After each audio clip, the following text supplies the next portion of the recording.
Bom dia, boa tarde, boa noite. Eu vou estar tratando aqui sobre o capítulo 24 do livro Formação Econômica do Brasil, do escritor Celso Furtado. O capítulo 24, ele mais especificamente vai se tratar do problema da mão de obra e a eliminação do trabalho escravo.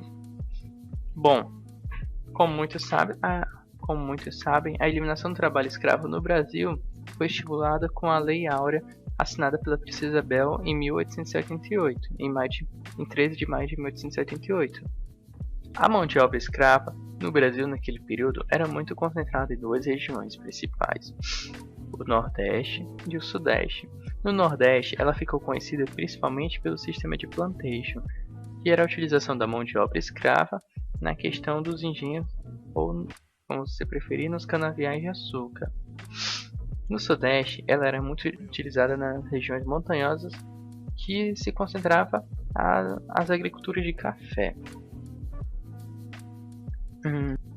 Então, no período entre 1880, o Brasil passava por vários períodos de pressão para a abolição da escravatura.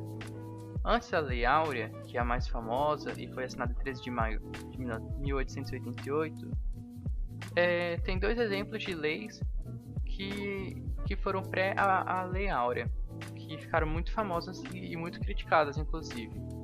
Tem a Lei do Vento Livre, que permitia que ao filho dos escravos, a partir do momento depois dessa lei assinada, os filhos dos escravos tinham direito à liberdade, porém eles só teriam liberdade a partir dos 21 anos, ou seja, o período mais produtivo da vida deles, um período jovem, importante para eles, eles ficariam sujeitos a ainda serem escravos e seriam com certeza muito explorados durante esse período da vida deles. E tem a lei dos sexagenários, que dava liberdade aos escravos aos 65 anos, sendo que a expectativa de vida de um escravo nas péssimas condições de trabalho na época eram de 40 anos de idade. E depois a Lei Áurea, é claro. Esses são exemplos de leis pré-Lei Áurea para se notar como estava tudo ocorrendo, uma pressão para o Brasil definitivamente acabar com a escravidão ou o trabalho civil, como preferir. Bom, na época, o trabalho escravo era uma questão econômica muito bem estruturada. Tanto que de pensar que ele seria abolido era de se assustar, ao ponto de criar uma nomenclatura chamada hecatombe social, que seria o colapso da sociedade quando fosse assinada a abolição da escravatura. Iria ocorrer um colapso na sociedade. Era esse tipo de visão que se tinha na época. Para entender melhor o escravo, na época ele era muito associado a uma propriedade que produzia riqueza. Ou seja, ele era uma máquina mesmo que produzia a riqueza do Estado. Então, a riqueza do país, como na época era muito envolvido com agricultura, exportação, agroexportação, então ele estava totalmente ligado à produção de riqueza do país. Então era de se entender que imaginar que a abolição da escravidão fosse estipulada, iria ocorrer um colapso nessa questão. Bom, tinha duas vertentes quanto à abolição da escravidão no Brasil. Uma delas era dos alamistas, que afirmavam que assim que estipulasse a abolição da escravidão, ocorreria um colapso e muitos reis, muitas pessoas ricas de propriedade privada iriam ficar pobres instantaneamente, o que era um completo equívoco deles, né? Estavam muito eufóricos quanto a isso. E a outra era a questão de liberação de vultosos capitais, que ao o empresário deixar de se preocupar com a questão de investir em escravos, ele poderia utilizar esse capital para outras formas de investimento de capital. No Brasil, a questão da abolição da escravatura está muito associada a uma reforma agrária. Ela é comparada a uma reforma agrária, porque ela nem destrui a riqueza e nem cria riqueza. De acordo com Celso Furtado, ele destaca: do ponto de vista econômico, o aspecto fundamental desse problema radica no tipo de repercussões que a redistribuição de propriedade terá na organização da produção, no aproveitamento dos fatores disponíveis, na distribuição da renda e na utilização final dessa renda. À semelhança de uma reforma agrária, a abolição da escravatura teria de acarretar modificações na forma de organização da produção e no grau de utilização dos fatores de produção. Essa é uma citação do Celso Furtado neste capítulo.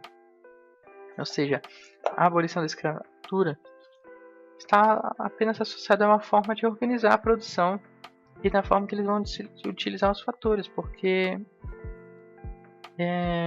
vai ter outras maneiras de eles conseguirem a mão de obra fora um trabalho civil.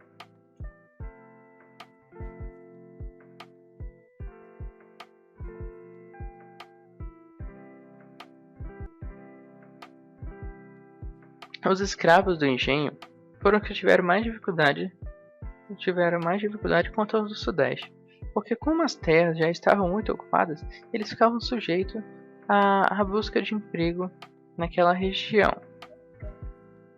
Os ex-escravos da região Sudeste tiveram um pouco mais de sorte comparado aos da região dos engenhos, pois naquela região tinha terras em abundância, o que favoreceu eles buscarem refúgio na agricultura de subsistência.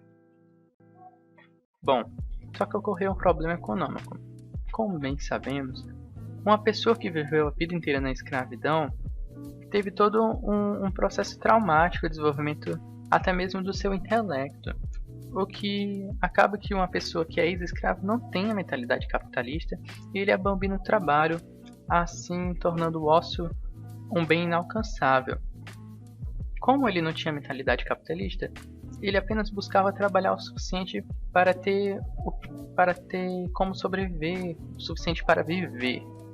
Então, não era muito vantajoso para os agricultores de café contratarem esses escravos, pois eles não queriam trabalhar 7 dias por semana, eles queriam trabalhar só 2 ou 3 dias, que era o suficiente para eles, pois naquele período, depois da abolição da escravatura, os salários estavam completamente elevados comparado à época, pois a mão de obra era pouca e a demanda era grande, o que favoreceu nesse período para a criação da corrente migratória de europeus, pois os europeus tinham sim a mentalidade capitalista, eles iriam trabalhar mais do que o suficiente para viver, pois eles tinham esse aspecto de melhorar a sua vida e etc. que o capitalismo desenvolve numa pessoa. Fora que eles iriam circular o comércio local. Em síntese ao capítulo, a abolição da escravatura teve uma euforia gerada em torno, porém na prática ela não teve um impacto radical na mudança de organização produtiva da época. Talvez ela tenha tido uma mudança na redistribuição salarial na mão de obra, porém ela foi mais algo político do que algo econômico. Vale ressaltar que os ex-escravos não tiveram nenhum apoio do Estado, eles apenas foram largados à mercê da sua própria sobrevivência, da sua própria busca de sobreviver. No Nordeste, eles tiveram que brigar com a mão de obra local e não tiveram o privilégio que os do Sudeste tiveram de ter a capacidade, de ter a oportunidade de buscar sobreviver na agricultura de subsistência. Bom, o problema da mão de obra que se gerou no Sudeste acabou sendo corrigido com a imigração europeia, o que favoreceu ao desenvolvimento do capitalismo ali naquela região. E mais à frente, essa abolição da escravatura, nota-se que teve um impacto quando o Brasil buscou se industrializar, pois foi importante ter essa questão. Então é isso. Obrigado por ter assistido. Meu nome é Melvin Jones, aluno de Relações Internacionais. Eu estou produzindo esse vídeo como uma atividade para a aula de Economia Brasileira. E valeu! E aí, gostou do vídeo? Então assine o canal e dá aquele joinha.